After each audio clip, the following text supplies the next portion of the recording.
ምን ያህል የአእምሮ ታማሚዎች ተቆልፈባቸው ይኖራሉ?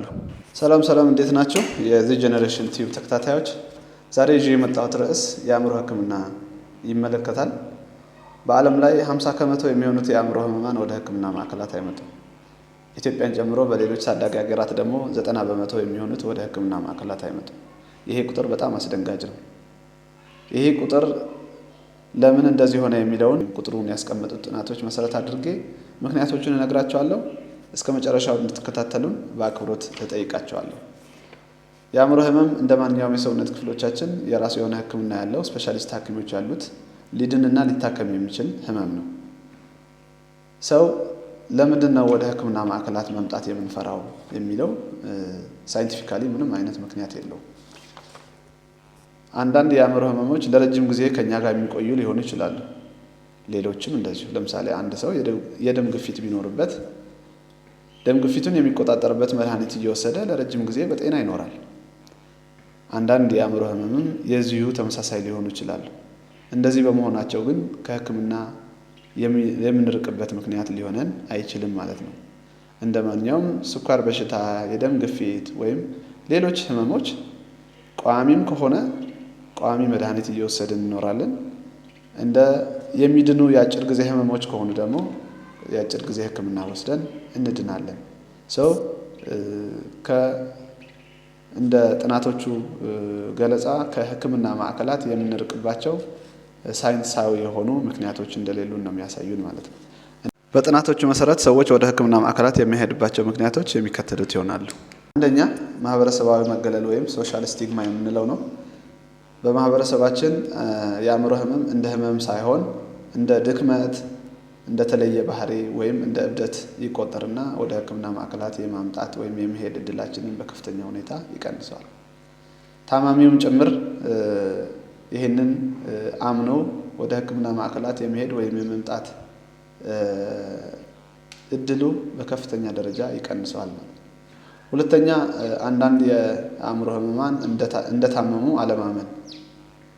አንዳንድ የአእምሮ ህመም ታማሚውን አስተሳሰብ ስለሚቀይረው ታመሃል ህክምና እንሂድ ስትለው ፍቃደኛ ላይሆን ይችላል። ግን ይሄ እሱ ፍቃደኛ አይደለም ማለት ባጠገቡ ያለው የቤተሰብ አካል ወደ ህክምና ማዕከላት መውሰድ የለበትም ማለት አይደለም።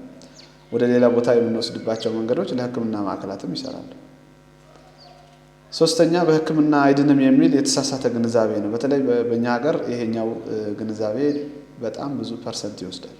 የምንመጣበት ምክንያት የአእምሮ ህመም በህክምና አይድንም የሚል የተዛባ ምንም አይነት ሳይንሳዊ ምክንያት የሌለው ግን በሰዎች አፈታሪክ እየተመላለሰ እየተደጋገመ ሲወራ እውነት ሆኖ የቀረ ግን ደግሞ እውነት ያልሆነ ነገር ነው ማለት ነው።